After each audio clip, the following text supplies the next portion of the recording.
Olá pessoal, a paz do Senhor Jesus, Denísio Queiroz, agora com a lição de número 6, o envio dos 70 e o bom samaritano, Lucas 9 e 10. Quero pedir a você, se inscreve no canal, deixa seu like, participa conosco, comenta as nossas aulas, tá certo?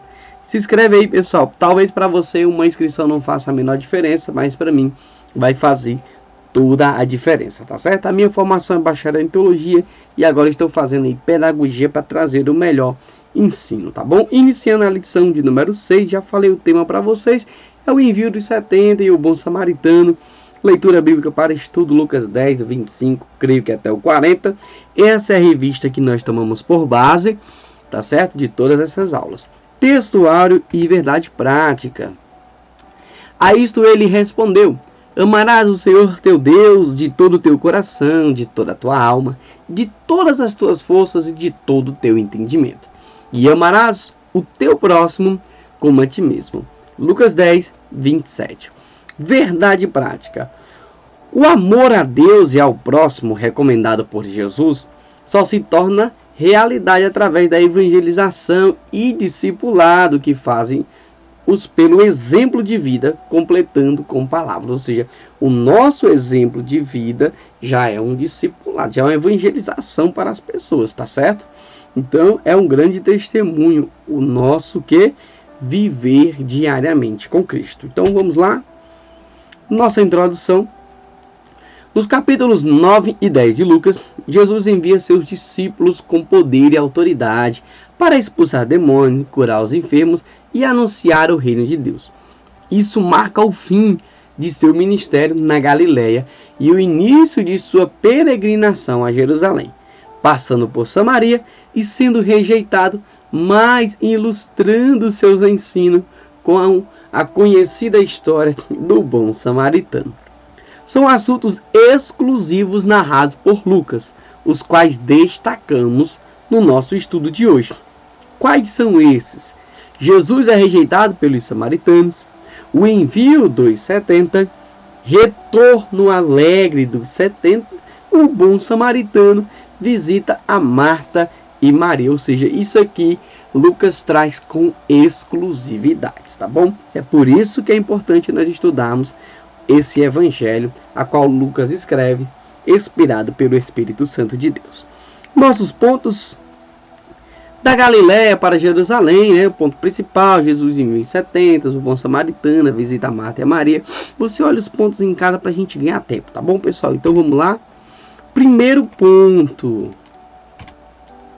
milagres e o médico. Lucas 5, do 1 ao 26. Últimos feitos na Galileia. E aconteceu que, ao se completarem os dias em que devia ele ser assunto ao céu, ser tomado ao céu, manifestou no semblante a intrépida resolução de ir para Jerusalém. Antes de Jesus partir para Jerusalém, ele viu uma grande comissão para anunciar o evangelho, pessoal. No início do capítulo 9, ele envia os 12, termo utilizado por Lucas para se referir aos discípulos mais próximos de Jesus, que também Jesus o nomeou e chamou esses 12 de apóstolos, tá bom? O motivo primordial desse envio foi a grande miséria do povo, completando abandonado por seus mestres e líderes, tá bom? Então Jesus envia o povo para iniciar aí uma evangelização, tá bom? Então, continuando. Os enviados percorreram a terra de aldeia em aldeia, pregando o evangelho e curando enfermos em todos os lugares. Hoje nós fazemos em casas, nas ruas, as pregações, o evangelismo. Após o retorno dos 12, Jesus realiza seus últimos feitos na região da Galileia: multiplicação de pães e peixes, transfiguração, cura de um jovem lunático, questionamento aos 12 e o anúncio de sua morte e ressurreição ao terceiro dia. Isso aqui é a coisa mais linda. Jesus morreu, mas ressuscitou. Então nós vemos aqui, após o retorno dos 12, Jesus faz aí os seus últimos feitos na região da Galiléia, tá bom? Entre outros acontecimentos, esses foram os episódios que marcaram o término do seu ministério nessa região.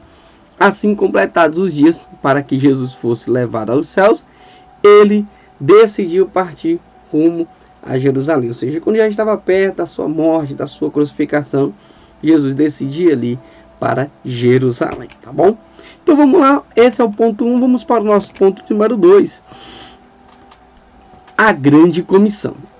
Depois disso, o Senhor designou outros 70 e os enviou de 2 em 2 para que o precedessem em cada cidade e lugar aonde ele estava para ir. Ou seja, os discípulos iriam aonde Jesus estava ali naquela região para pregar o evangelho, anunciar a palavra, o reino de Deus.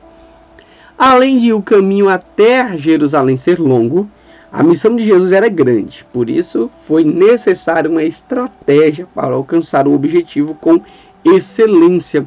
Pensando nisso, Jesus chama um grande grupo de discípulos, um total de 70. Alguns textos dizem 72. E as evidências em favor de um ou de outro número são igualmente válidas, com o fito de executar tal missão. Pessoal, olha só uma coisa interessante, tá? Vai dizer que foi 70, 72, mas Jesus mandou aí os discípulos e nós vemos aí essa grande comissão.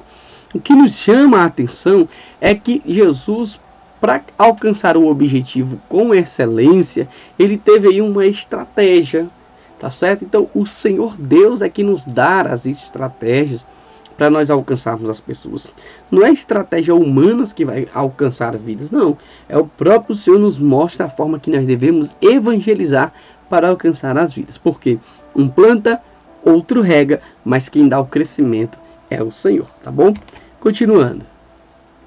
Esse acontecimento é narrado apenas pelo evangelista Lucas e é razoável o Espírito Santo tê-lo orientado a incluir esse episódio, pois assim, exímio dos 12 apóstolos eram associados aos 12 filhos de Jacó e às 12 tribos de Israel. Os 70 podem ser relacionados às 70 semanas relacionadas em Gênesis 10. Olha só, pessoal, coisa interessante. Lembra que eu falei? Lucas foi inspirado pelo Espírito Santo de Deus para juntar todas as histórias, todas as narrativas, para poder trazer isso aqui para nós com exclusividade. A ênfase de Lucas é sobre o caráter abrangente da mensagem do Evangelho. E foi uma forma simbólica de dizer: Jesus deseja que a mensagem seja proclamada a todas as nações. Pessoal, Jesus, Deus, o Espírito Santo, não faz acepção de pessoas. É todas as nações mesmo. Até Nínive também. Tá certo? Até as piores nações, sim. Jesus não faz acepção e ele quer sim que todos sejam alcançados, tá bom? E aí essas pessoas só serão alcançadas através da pregação do Evangelho. Tópico de número 3. Trabalhadores da seara. E lhes fez a seguinte advertência: a seara é grande, mas os trabalhadores são poucos. Rogai, pois, ao Senhor da seara que mande trabalhadores para a sua seara, tá certo? A seara é o campo, né? Hoje nós temos o que? Uma grande seara. As ruas, os bairros, as cidades, os estados, os países, as nações, tá certo? O planeta é uma grande seara para que a gente possa aí ser esses trabalhadores. Sem dúvida, aquele foi um chamado extremamente honroso e muito difícil, pois a extensão do campo no qual devia semear o reino desafiava os limites dos seus esforços. Pessoal, essa é uma obra muito árdua, a evangelização. Nem toda a igreja quer participar e nem vão participar. Algumas pessoas se dispõem, é uma obra honrosa, é algo maravilhoso. Mas infelizmente nem todas as pessoas vão estar aptas para fazer isso, tá certo? Então Jesus mandou os 70, glória a Deus por isso, mas muitas das vezes vai 2, 3, 4, 5, nem todo mundo da igreja participa, mas tem outras formas que essas pessoas participam evangelizando. Então aí tudo é válido na evangelização. Jesus advertiu informando que a seara é grande, mas os trabalhadores são poucos. Por isso, em vez de orar pedindo um trabalho mais leve, deve-se orar pedindo mais trabalhadores. Pessoal, por que pesa? Por que sobrecarrega? Porque são poucas pessoas que fazem. E por ter poucas pessoas fazendo, aí há uma cobrança maior sobre os poucos que fazem. É por isso que dá uma impressão de ser pesado. Porque são pouquinhos fazendo muitos. Mas se muitos, cada um faz um pouco, aí vai ser uma coisa maravilhosa, tá bom? Vale ressaltar que o texto fala de trabalhadores que devem orar para que outros mais sejam enviados. Jesus não fala de espectadores que se limitam a pedir que outros sejam enviados a fazer o que eles mesmos não querem assumir. Ou seja, o intuito é motivar mais pessoas para que elas façam mais evangelização. Tá certo? Nota-se que essas instruções só são repassadas aos discípulos selecionados para a missão, pois no final do capítulo 9 houve uma seletiva que reprovou muitos inaptos. Devemos, portanto, estar preparados e aptos ao serviço do reino. Pessoal, uma coisa interessante, ó. Eu acredito que nem todo mundo vai ser um pregador, nem todo mundo vai ser um ensinador, tá certo? Mas nem todo mundo vai ser aquela pessoa que vai trabalhar com tanta garra e disposição, mas o que eu acredito é que todos são úteis na igreja. Um vai evangelizar, outro vai tocar, outro vai fazer a limpeza da igreja. Eu acredito que todos são úteis. Mas essa obra específica aqui são pessoas que Deus toca e Deus prepara e elas buscam o conhecimento para poder ir lá fazer a evangelização. Por quê? Porque no mínimo tem que conhecer a Bíblia para poder pregar a palavra, tá certo? Então vamos lá, agora vamos para o ponto de número 2. Jesus envia os 70. Vamos lá. Urgência e dificuldade da missão. Qual era essa urgência? E qual a dificuldade que eles tiveram? Ide, e eis que eu vos envio como cordeiros ao meio de lobos. Jesus informa que eles não vão para uma tarefa fácil. Ser cordeiro entre lobos não é uma situação desejável, pois a imagem representa grande risco para os enviados. Portanto, nenhum obreiro deve esperar facilidades. Ou seja, pessoal, a obra é sim dificultosa, as pessoas dificultam mais ainda, é árduo, mas nós não devemos nos dobrar mediante as dificuldades. Nós temos que entender que maior é o que está conosco, tá certo? Veja que os lobos possuem dentes afiados e garras mortais. Entretanto, os discípulos não estão sendo lançados aos lobos, mas para o meio dos lobos. Por isso, fica evidente que o chamado de Jesus não é para os covardes, pois é impossível ser um discípulo sem enfrentar a hostilidade do mundo e a fúria de Satanás. Meu irmão, se você está achando que aceitar a Cristo vai ter aquela vida mole, aquela molezinha, eu quero dizer para você, não vai ser assim, tá certo? Até porque nós vamos enfrentar hostilidades e fúria de Satanás. Claro, porque Deus vai nos usar para desfazer as obras do diabo. E o diabo vai estar contente? Não, e não é para ele ficar contente mesmo. Tá certo? Mas o Espírito de Deus está conosco. Dentre as instruções, Jesus também fala para não levarem bagagem. Fica evidente, portanto, que eles devem ir como estão. O mestre também diz que a saudação não deveria ser dada a ninguém, pois sua ordenância é urgente e não havia tempo para as demoradas saudações da época. Ou seja, por que não era para estar saudando? Porque a saudação deles era uma saudação demorada, não era que nem hoje. Ops, ei, tudo bom, beleza, valeu, meu chapa, tchau, até mais. Não era assim. Então demorava-se muito tempo e aí eles poderiam perder o foco, tá certo? Em virtude da urgência do chamado e do pouco tempo para realizá-lo, a proibição aplicada às bagagens também pode estar relacionada à necessidade de facilitar a locomoção para garantir maior agilidade aos discípulos, tendo em vista o curto tempo para executarem a missão, além de manifestarem a confiança na provisão de Deus referente às suas necessidades básicas. Então, O que nós vemos aqui? Para não ter essas saudações longas, tá? E nem levar bagagem. Por quê? Porque havia uma necessidade de que a missão fosse realizada e eles não poderiam ter perca de tempo. E crendo fielmente na provisão de Deus, tá certo? É tanto que em outro momento você já vai ver Deus mandando levar as bagagens, tá bom? Então vamos lá agora para o tópico de número 2. Autoridade e atitude dos enviados. Quem vos der ouvidos, ouve-me a mim. E quem vos rejeitar, a mim me rejeita. Quem, porém, me rejeitar, rejeita aquele que me enviou. Olha que coisa linda. Jesus estava dizendo, olha, se as pessoas rejeitarem vocês, não estão rejeitando vocês, estão rejeitando a mim. E quem rejeita a mim, rejeita ao Pai, porque foi Ele que me enviou. Então, quando você evangelizar as pessoas te rejeitarem, se preocupa não, que elas estão rejeitando é a Cristo. Sem recursos próprios para se manterem na viagem e depositando toda a sua confiança em Deus, os discípulos precisam de estadas. Jesus instrui sobre o comportamento necessário nessas circunstâncias.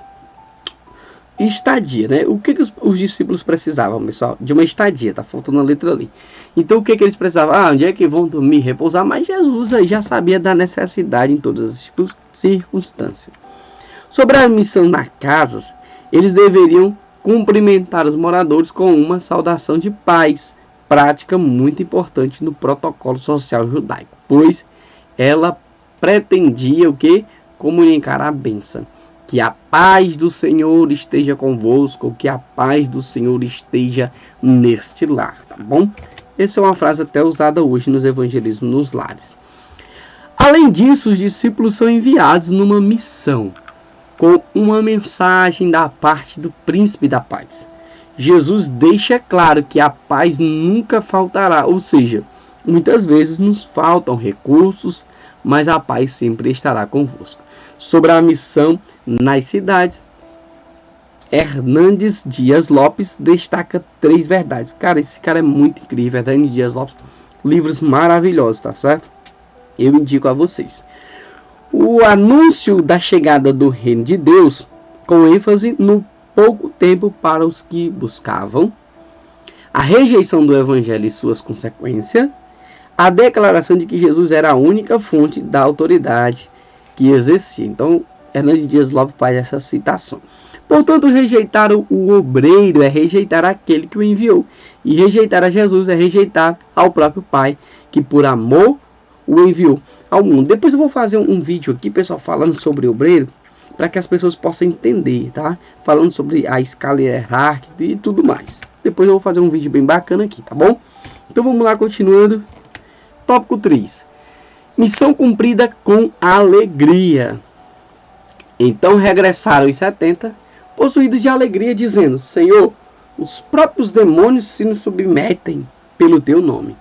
Ou seja, os discípulos estão passando uma experiência jamais vista. Porque enquanto os discípulos estavam vendo a ação, o poder de Deus, o que acontece? Os demônios estavam se submetendo aos discípulos, mas é por causa do nome do Senhor Jesus. Tá certo? Os discípulos estavam maravilhados com a eficácia imediata do nome de Jesus para expulsar os demônios. Afinal, receberam do Senhor poder e autoridade. Ou seja, era através da autoridade do Senhor Jesus que os discípulos haviam recebido em que os demônios se sujeitavam no nome de Jesus. A esse respeito, Moody disse: poder é a capacidade inerente.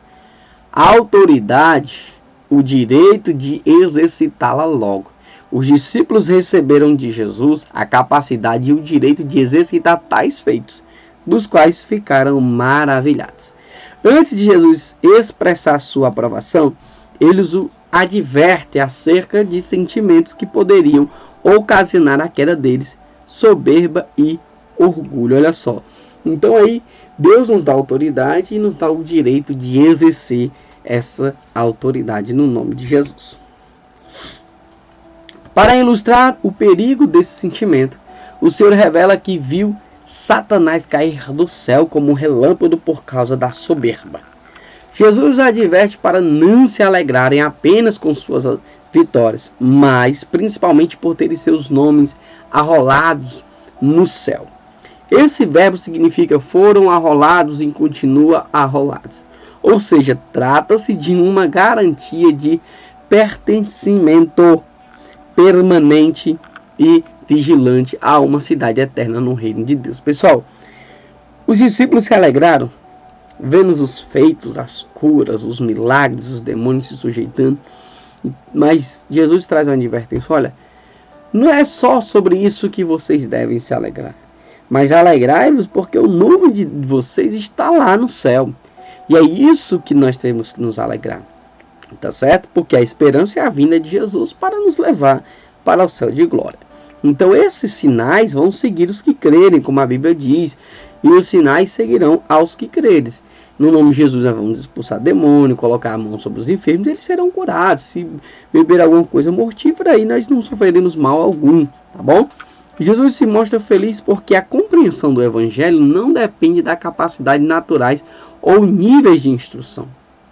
Se esse fosse o caso, a maioria das pessoas do mundo ficariam de fora do reino de Deus. E a vontade do Pai é que todos sejam salvos. Por isso Jesus exclamou: graças te dou, ó Pai, porque ocultaste essas coisas aos sábios e instruídos. Pessoal, Romanos vai dizer, deixando bem claro, que tudo que nós sabemos de Deus é porque Deus nos revelou.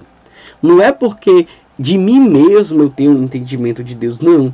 Eu só sei algo de Deus, eu só sei algo de Jesus, eu só sei algo do Espírito Santo porque Ele se revela a mim.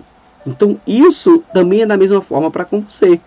Então é tanto que a Bíblia vai nos deixar claro para nós não nos estribar o nosso conhecimento. Porque nós só vamos conhecer até onde Deus permite que venhamos conhecer. Tá bom? Então vamos lá. Agora nós vamos para o ponto 3. O bom samaritano e visita a Marta e Maria. É muito linda essa história do bom samaritano. Então vamos lá. Quem é o meu próximo? Essa é uma pergunta muito interessante que foi feita a Jesus. Ele, porém, querendo justificar-se, perguntou a Jesus: quem é o meu próximo? Talvez você já tenha feito essa pergunta, né? O intérprete da lei tenta surpreender Jesus com uma pergunta a respeito da vida eterna. Tema recorrente nos debates religiosos da época. Porém, ele pergunta de forma maliciosa. Ele estava aí, como nós entendemos, de uma forma malandrosa, com milindres, né? Acaba sendo surpreendido pela resposta de Jesus. Jesus deu uma volta nele para ele aprender, né? Que não traz nenhum outro ensinamento novo, mas a reafirmação da Torá no que diz respeito ao amor a Deus e ao próximo, que a gente vai ver agora. O intérprete esperava uma resposta teológica e filosófica, mas Jesus, de forma simples e prática, responde à pergunta que, por sua vez, requer atenção e ainda merece ser objeto de reflexão nos nossos dias. De que maneira nossos pecados são perdoados? Como compareceremos diante de Deus? São perguntas bem interessantes. Então vamos. Como escaparemos da condenação do inferno? O que nos poderá livrar da ira futura? Como posso ser salvo? Jesus responde ao homem de modo sábio, segundo o espírito da lei e dos profetas. Posteriormente, ele responderá, morrendo na cruz, que a vida eterna não é conquistada, mas ressalta do amor gratuito de Deus. Para explicar o assunto, passa a contar a história do bom samaritano. E aqui eu já quero fazer uma citaçãozinha lá em Efésios, né? Efésios 2:1. E ele vos vivificou estando vós mortos em ofensas e em pecados. E aí quando a gente vai lá mais na frente, 2:8, vós sois salvos pela graça, isso não vem de vós, é dom de Deus, não é pelas obras para que ninguém se glorie. É o amor de Deus, Romanos 5:8, mas Deus prova o seu amor para conosco em que Cristo morreu por nós, sendo nós ainda pecadores. E agora vamos para a história do bom samaritano, né? Louvado seja Deus. O bom samaritano. E chegando-se, pensou-lhe: os ferimentos, né? Pesou, né? O que ele fez? Curou, cuidou ali dos seus ferimentos, tá bom? Aplicando-lhe o óleo e vinho e colocando sobre o seu próprio animal, levou para uma hospedaria e tratou dele. Lembrando, pessoal, lembra dessa história? Passou um levita, né? Passou de largo, passou ali um sacerdote e passou de largo, e aí vem ali um samaritano e aí dá atenção àquele homem que estava caído, aquele homem que foi maltratado, aquele homem que foi roubado.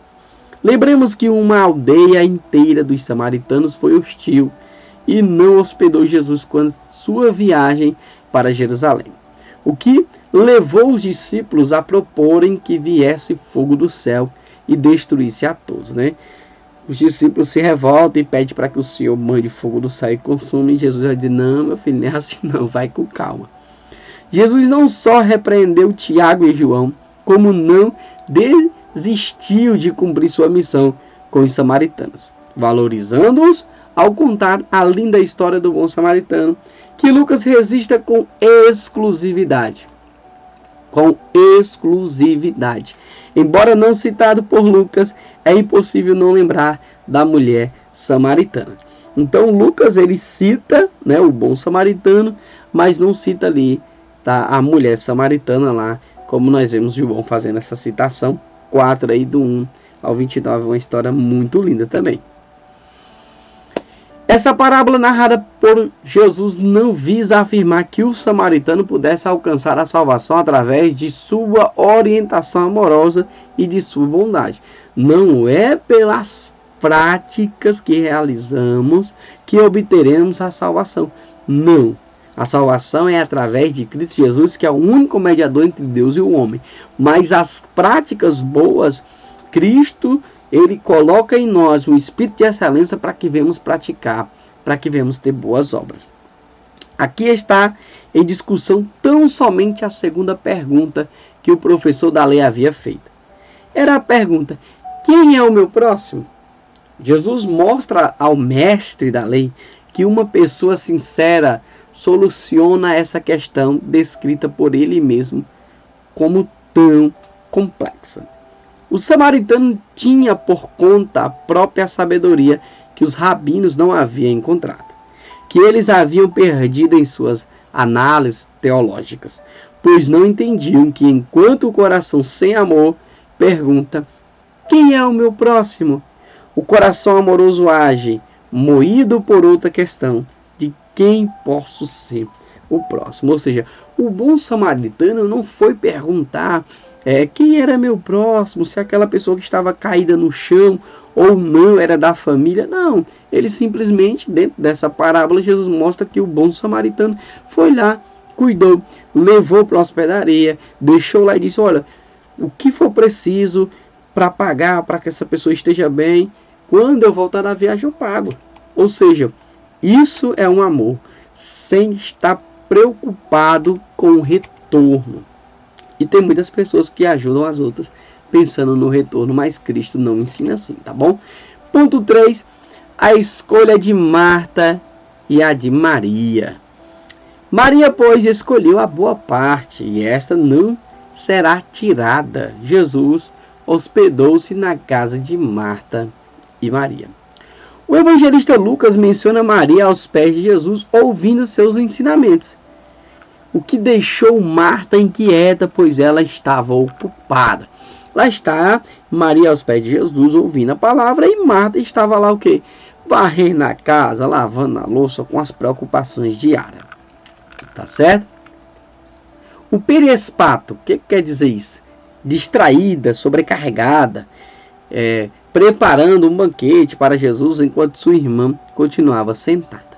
A inquietação foi tão grande a ponto de Marta interromper Jesus e questioná-lo pelo fato de não mandar Maria ir ajudá-lo. Olha só, Jesus está ali ensinando, tá certo? Aí Maria está lá ouvindo, se maravilhando, e Marta naquela correria, na casa, naquela correria. Chega um momento, Marta: ei Jesus, pede aí para Maria vir me ajudar, que as coisas aqui estão saindo do controle. Jesus, porém, de forma mansa e amável, responde: Marta, Marta, Andas inquieta e te preocupas com muitas coisas. Ele destaca que ela está sobrecarregada e não precisava de muitas coisas para oferecer conforto a Jesus naquela ocasião. Muitas das vezes, pessoal, Jesus quer um pouquinho só, o mínimo da gente. Muitas das vezes a gente pensa que Jesus quer o tudo. Não, só um pouquinho vai fazer toda a diferença. Só um pouquinho de atenção a Cristo já vai mudar a tua vida. Ele deixa claro que preferia a sua companhia ao invés de um grande banquete. Afinal, Jesus está próximo do término de seu ministério terreno e gostaria de aproveitar esse momento de comunhão, ensino e bênçãos ao próximo. E diz que Maria escolheu a boa parte, ao decidir ouvir os seus ensinamentos. Ou seja, qual é a melhor parte? A melhor parte é ouvir a voz do Senhor, é ouvir os seus ensinamentos. Tá certo? E agora nós vamos para a nossa aplicação pessoal. O exemplo deixado por Jesus nos impulsiona a cumprir nossa missão de compartilhar o Evangelho com palavras e com atitudes, sem desistir, mesmo diante dos que nos rejeitam. Por mais que as pessoas nos rejeitem, nós não podemos parar de amá-las e levar o Evangelho, anunciar a palavra do Senhor. E uma coisa que nova nos nossos vídeos, perguntas e respostas bem rapidinho. Vamos lá, responda.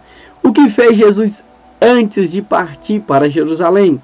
Nossa resposta: enviou uma grande comissão para anunciar o Evangelho. Pergunta 2.